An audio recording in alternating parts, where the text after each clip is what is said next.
Istana gemuruh, raja murka.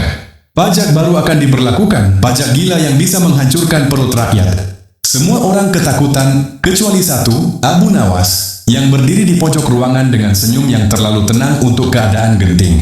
Raja memanggilnya, Abu Nawas, kau terkenal licik. Jika kau bisa meyakinkanku bahwa pajak ini tak perlu, aku akan membatalkannya. Jika gagal, kepalamu taruhannya. Suasana langsung mengeras. Abu Nawas maju selangkah, matanya menyala. Baik tuanku, izinkan saya menunjukkan sesuatu. Ia mengeluarkan sebuah kantong kosong. Inilah rakyatmu, katanya. Kosong, tapi kau ingin mengambil lebih banyak lagi. Raja mendengus, itu hanya kantong. Abu Nawas tersenyum, lalu merobek kantong itu di hadapan semua orang. Dan begini jadinya kerajaanmu. Bila kau terus memaksa mengambil sesuatu dari yang tidak punya apa-apa. Hening, lalu wajah raja memucat. Dan pada hari itu pajak dibatalkan karena Abu Nawas mengelabui raja demi menolong rakyatnya. Pada suatu hari, Raja Harun ar-Rasyid pergi berburu bersama para pengawal istana. Abu Nawas dan seorang menteri ikut dalam rombongan itu. Hubungan Abu Nawas dengan menteri itu bisa dibilang kurang akrab. Menteri itu sering merasa iri karena kedekatan Abu Nawas dengan baginda raja. Abu Nawas sampai menjulukinya dengan nama Abu Jahil. Dalam perjalanan, tiba-tiba Abu Jahil mengusulkan sebuah ide kepada raja. Baginda, hamba mau mengusulkan sesuatu. Apa usulmu, wahai Abu Jahil? Agar acara berburu ini lebih menarik dan disaksikan banyak penduduk, bagaimana kalau kita sayembarakan saja? Hamba ingin beradu ketangkasan dengan Abu Nawas dan nanti pemenangnya akan mendapatkan sepundi emas. Tapi kalau kalah, hukumannya adalah memandikan kuda-kuda istana selama 1 bulan. Kata Abu Jahil menyampaikan ide itu sambil melirik ke arah Abu Nawas. Abu Nawas enggan menanggapinya. Tapi ternyata baginda raja tertarik dengan ide sang menteri. Menurutnya, perlombaan yang melibatkan Abu Nawas pasti menarik dan menghibur. Baginda pun memanggil Abu Nawas dan menjelaskan panjang lebar terkait sayembara itu. Awalnya Abu Nawas menolak karena ia tahu ini adalah jebakan. Tapi karena raja sangat menginginkannya, Abu Nawas pun akhirnya menyanggupi hal tersebut. Abu Nawas tahu Abu Jahil pasti akan menggunakan segala cara untuk menang, termasuk menyuruh orang-orangnya berburu untuknya dan menyumbang seekor binatang buruan di hutan nanti. Abu Nawas pun harus berpikir keras untuk menghadapinya. Dengan senyum tenang, Abu Nawas akhirnya menjawab, "Baik baginda, siapa takut?" Abu Jahil dibuat heran melihat sikap santai Abu Nawas. Ia merasa yakin bisa menang. Raja lalu mengumumkan sayembara itu kepada seluruh rakyat. Warga pun berbondong-bondong datang untuk menontonnya. Aturannya sederhana. Siapa yang mendapatkan binatang buruan paling banyak, dialah pemenangnya. Ketika lomba dimulai, Abu Jahil segera memacu kudanya secepat kilat menuju hutan belantara. Anehnya, Abu Nawas justru sebaliknya. Dia dengan santainya menaiki kudanya sehingga para penonton banyak yang berteriak. Menjelang sore hari, tampaklah kuda Abu Jahil memasuki pintu gerbang istana. Ia pun mendapat sambutan meriah dan tepuk tangan dari rakyat yang menyaksikannya. Di sisi kanan dan kiri kuda Abu Jahil tampak puluhan hewan yang mati terpana. Abu Jahil dengan senyum bangga memperlihatkan semua binatang buruannya di tengah lapangan. Aku Abu Jahil berhak memenangkan lomba ini. Lihatlah binatang buruanku banyak, mana mungkin Abu Nawas mengalahkan aku. Teriaknya dengan lantang yang membuat para penonton semakin ramai bertepuk tangan. Tak lama kemudian Abu Nawas tiba. Semua orang menertawakan dan meneriakinya karena Abu Nawas tak membawa satupun binatang buruan di kudanya. Namun Abu Nawas tetap tersenyum dan melambaikan tangannya kepada penonton. Kemudian raja lalu memerintahkan 2 pengawal untuk menghitung hewan buruan masing-masing peserta. Hasilnya, Abu Jahil berhasil mendapatkan puluhan ekor kelinci, 5 ekor rusa, dan beberapa babi hutan. Abu Jahil bersorak karena yakin telah menang. Akulah pemenangnya karena Abu Nawas tak membawa seekor binatang pun. Namun Abu Nawas dengan santai berkata, Tenang, aku membawa ribuan hewan buruan. Jadi jelaslah aku pemenangnya. Dan engkau, wahai Abu Jahil, silahkan memandikan kuda-kuda istana. Menurut aturan lomba, semua binatang boleh ditangkap, yang penting jumlahnya. Kata Abu Nawas sambil membuka bambu kuning yang sudah diisi dengan ribuan semut merah. Jumlahnya sangat banyak baginda, kami tak sanggup menghitungnya lagi. Kata pengawal kerajaan yang menghitung jumlah semut buruan Abu Nawas. Mendengar itu, Abu Jahil langsung jatuh pingsan. Raja Harun ar-Rasyid tertawa terbingkal terpingkal-pingkal. Lomba pun akhirnya dimenangkan oleh Abu Nawas, dan seperti biasa kecerdikannya membuat semua orang terkagum-kagum.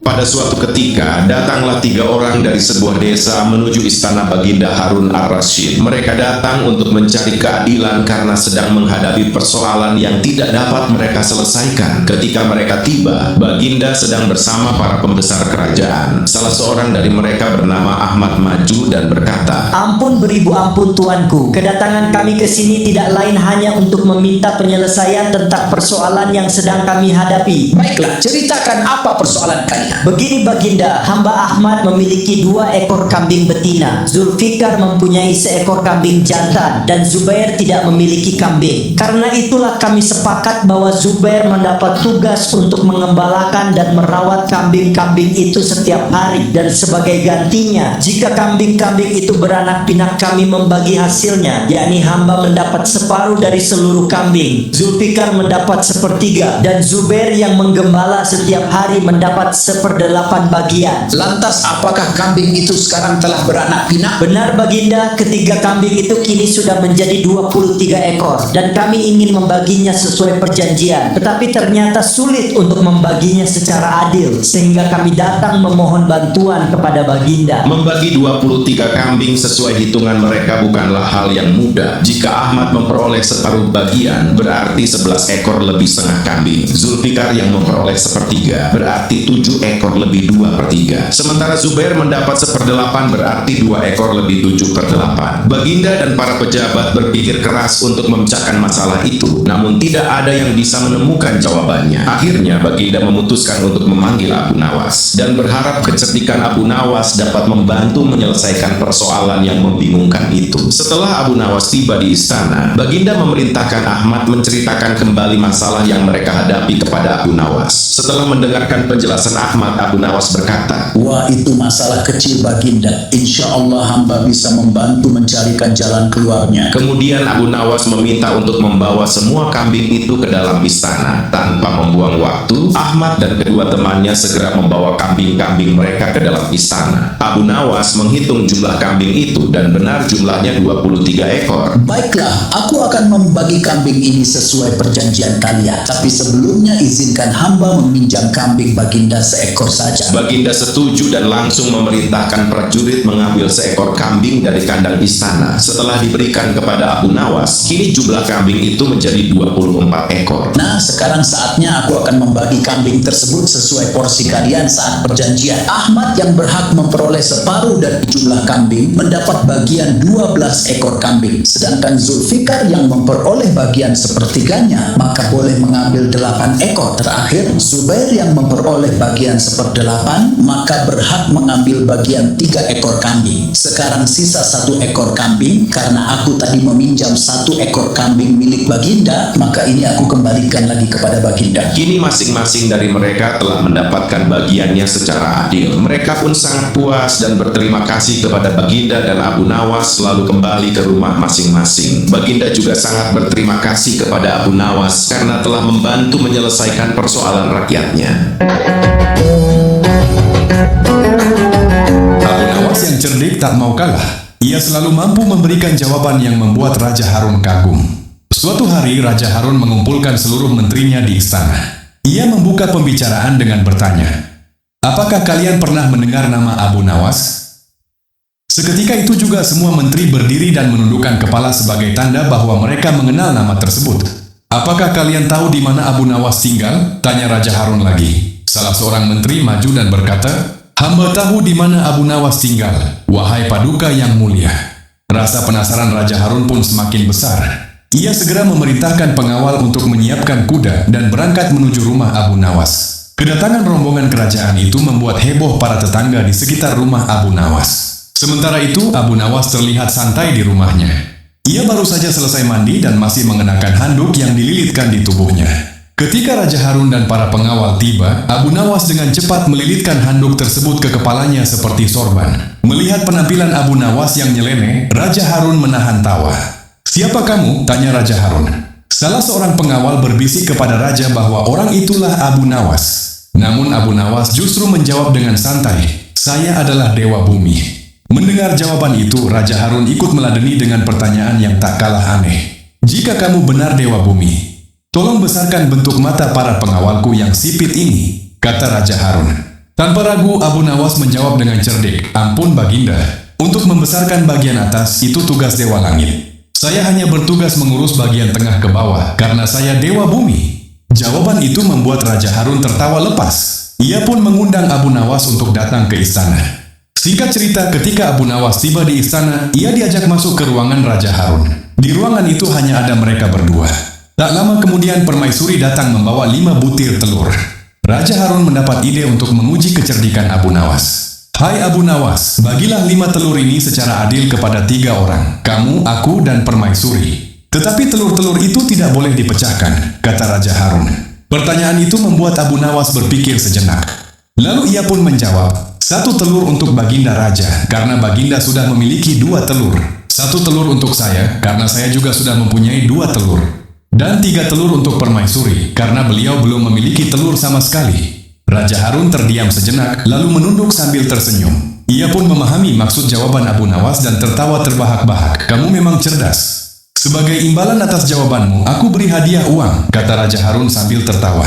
Sejak saat itu, Abu Nawas selalu diundang ke istana untuk menemani Raja Harun dan menjawab berbagai pertanyaan sulit dengan kecerdikannya.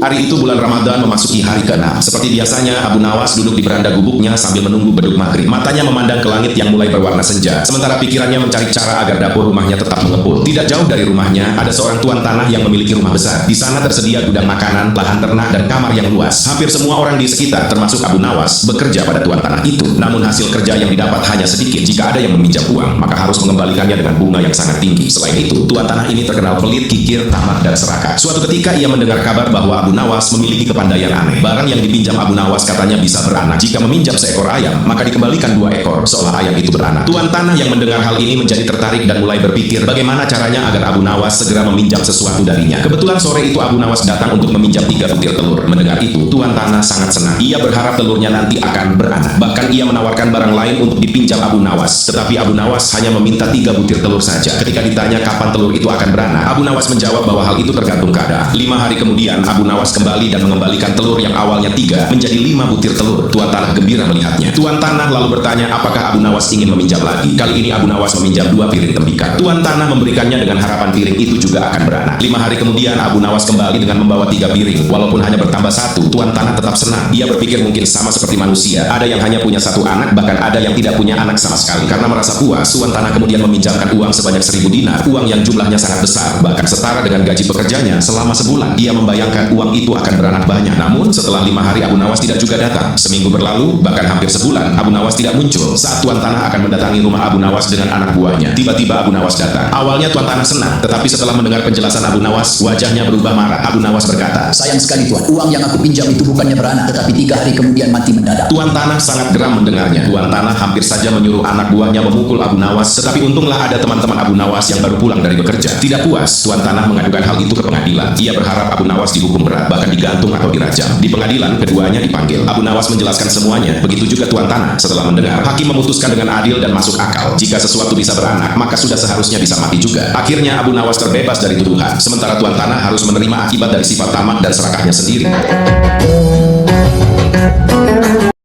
Ada seorang lelaki miskin yang sudah lama menjadi pengemis karena tidak punya pilihan lain. Pengemis itu setiap hari berkeliling meminta belas kasihan orang agar bisa makan. Sampailah ia bertemu dengan Abu Nawas. Kasihani saya tuan, sehari ini saya belum makan. Namun Abu Nawas tidak langsung memberinya makanan, justru malah mengajukan sebuah pertanyaan yang tidak diharapkan sang pengemis. Mengapa kau mengemis? Apakah kau tidak punya pekerjaan? Maaf tuan, sudah lama saya mencari pekerjaan, tapi belum ada yang mau mempekerjakan saya. Karena itu saya mengemis agar tetap bisa hidup. Apakah kau mau bekerja? Sang pengemis menganggukkan kepalanya, namun Abu Nawas masih ragu dan mencoba meyakinkan. Sekalipun pekerjaan itu berat, Asalkan halal, aku akan melakukannya wahai tuan. kalau begitu aku akan membantu. Aku punya orang yang bisa membuatmu bekerja. Abu Nawas kemudian membawa pengemis itu kepada sahabatnya yang bernama Abdullah, dan seorang pria kaya yang dikenal baik hati dan dermawan. Wahai Abu Nawas sahabatku, ada urusan apa engkau datang ke tempatku? Abu Wardah sahabatku, aku datang ingin meminta pekerjaan darimu. Saat ini tidak ada posisi yang tepat untukmu sahabatku. Yang kubutuhkan sekarang adalah pembantu. Mana mungkin sahabatku ini jadi pembantu di sini? Ini bukan pekerjaan untuk diriku, tetapi ada orang yang ingin bekerja. Abu Nawas kemudian mengenalkan pengemis itu kepada sahabatnya. Karena sang sahabat memang dermawan, Abu Wardah pun menerima pengemis itu bekerja di rumahnya. Hari demi hari berlalu, dan ternyata si pengemis bekerja dengan rajin serta cekatan. Ia menyelesaikan pekerjaan dengan cepat dan rapi hingga membuat Abu Wardah kagum. Melihat hasil kerja pengemis itu yang bagus, Abu Wardah memberinya tugas baru yang lebih serius. Pisahkan satu ember kurma ini menjadi 3 bagian. Yang bagus di ember pertama, yang sedang di ember kedua, dan yang jelek di ember ketiga. Pengemis itu pun mengangguk dan mulai ingin bekerja. Namun Abu Wardah lupa menjelaskan cara membedakan kualitas kurma tersebut. Keesokan harinya, Abu Nawas datang berkunjung menemui Abu Wardah. Bagaimana pekerjaan pengemis itu sahabatku? Kinerjanya sangat bagus sekali. Ia rajin dan cepat. Tadi malam aku memberinya tugas memisahkan kurma. Mari kita lihat hasilnya. Mereka pun pergi melihat ke tempat kerja pengemis. Namun betapa terkejutnya mereka melihat sang pengemis tertidur lelap dan tidak mengerjakan pekerjaannya. Abu Wardah pun sedikit kesal, kemudian membangunkan sang pengemis. Bangun, mengapa kau tidak menyelesaikan pekerjaan ini? Dengan wajah menyesal, pengemis itu berkata, Maaf Tuan, memindahkan kurma memang mudah, tapi Tuan tidak menjelaskan bagaimana membedakan yang bagus, sedang, dan yang jelek. Ya ampun, kenapa tidak terpikirkan olehku? Kenapa juga kau tidak bertanya kepadaku? sang pengemis hanya bisa terdiam memandang dengan penuh kebingungan. Sementara Abu Nawas tertawa karena kejadian itu. Abu Nawas pun menegur sahabatnya itu. Lain kali jangan asal memberi perintah tanpa penjelasan yang jelas. Dan sejak kejadian itu, Abu Wardah selalu berhati-hati dalam memberi tugas agar tidak lagi terjadi kesalahpahaman yang lucu seperti hari itu.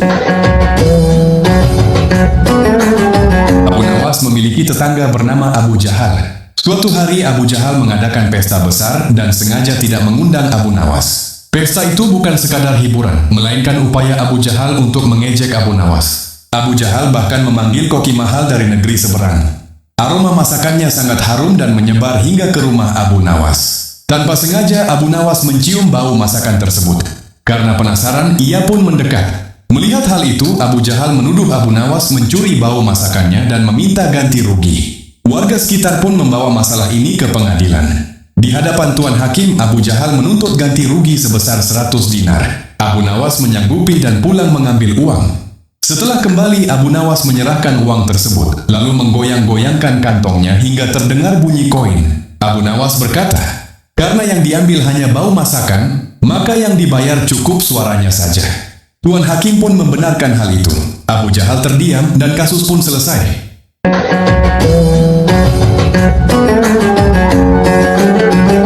Ketika penasihat istana meninggal dunia, Baginda sangat kehilangan dan belum menemukan pengganti. Jabatan penasihat pun dibiarkan kosong. Kesempatan ini dimanfaatkan Abu Jahil, seorang menteri licik yang sangat ingin menduduki jabatan tersebut. Ia terus mencari muka di depan Baginda Raja, tetapi harapannya runtuh ketika Baginda justru memilih Abu Nawas sebagai penasehat. Karena tidak terima, Abu Jahil kemudian menghadap Baginda dan berkata, Ampun Paduka, hamba rasa Abu Nawas tidak pantas jadi penasihat istana. Dia tidak tahu apa-apa soal negara. Keahliannya cuma melucu saja. Tapi bukankah Abu Nawas terkenal cerdas dan jujur? Apakah Paduka sudah meragukan kejujuran saya? Bukan begitu. Bukankah kau sudah menjadi menteri? Wajar kalau Abu Nawas mengisi jabatan penasihat. Tapi hamba lebih berpengalaman dan ahli berperang. Hamba rasa hambalah yang paling pantas. melihat ambisi Abu Jahil, akhirnya Baginda memutuskan untuk membuat sayembara antara Abu Nawas dan Abu Jahil. Maka dipanggillah Abu Nawas untuk datang ke istana. Ampun Baginda, ada apakah memanggil hamba kemari? Abu Jahil ingin menggantikan jabatanmu. Agar adil, aku adakan sayembara saja. Siapa yang menang, dialah yang jadi penasihat istana. Abu Nawas terdiam dan berpikir sejenak. Abu Jahil pasti punya rencana busuk. Jangan sampai dia jadi penasihat istana. Bisa-bisa rakyat makin sengsara karena tingkahnya.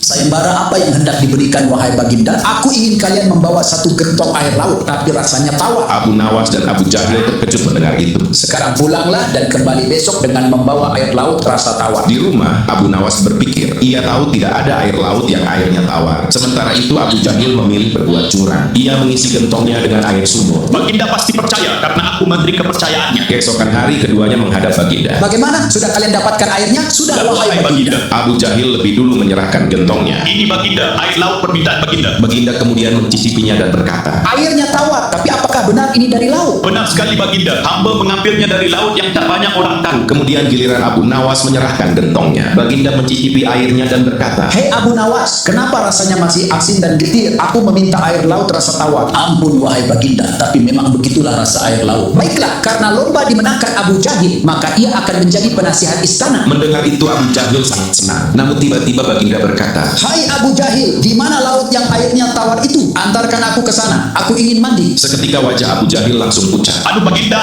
Hamba kenapa? Kalau tidak bisa membuktikan, berarti engkau telah membohongiku. Dan pada akhirnya Abu Jahil mengaku, sebenarnya air yang hamba bawa bukan air laut tapi air sumur wahai Baginda. Kamu lancang Abu Jahil, kau kira aku anak kecil yang mudah dibohongi? Karena kau berani berbohong, maka bukan hanya gagal jadi penasehat, tapi juga kau dipecat dari menteri dan akan dimasukkan ke dalam penjara sebagai hukuman. Baginda kemudian memerintahkan beberapa pengawal untuk menangkap Abu Jahil dan memasukkannya ke dalam penjara. Kini tinggal Abu Nawas di hadapan Baginda. Hei Abu Nawas, bukankah kamu terkenal cerdik? Bisa saja kamu membohongiku. Kenapa tidak kau lakukan? Hamba memang cerdik, tapi hamba bukan pembohong. Secerdik apapun manusia, tidak bisa mengubah rasa air laut menjadi tawar. Kamu benar Abu Nawas. Inilah orang yang kuperlukan sebagai penasihat istana, cerdik dan jujur.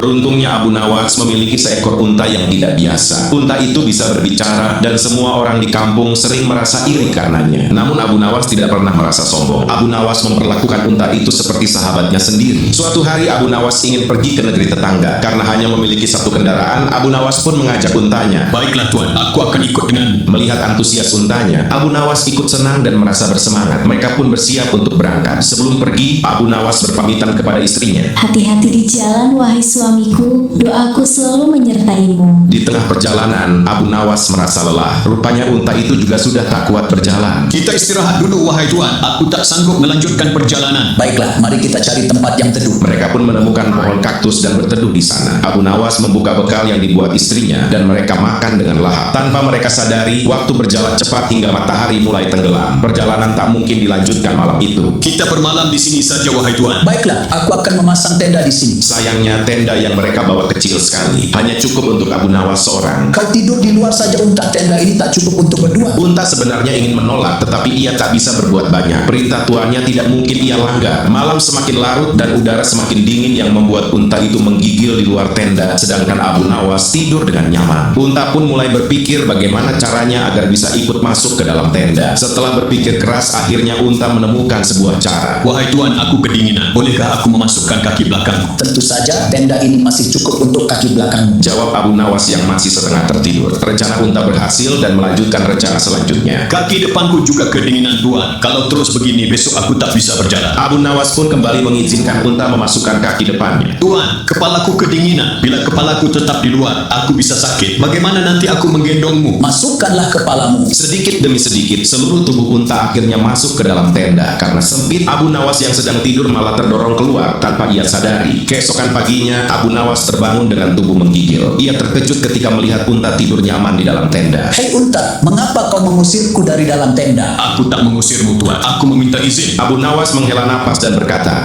Mengapa untaku jadi cerdik seperti ini? Aku belajar darimu Tuan. dan seketika itu juga mereka pun tertawa bersama sambil menikmati pagi yang cerah.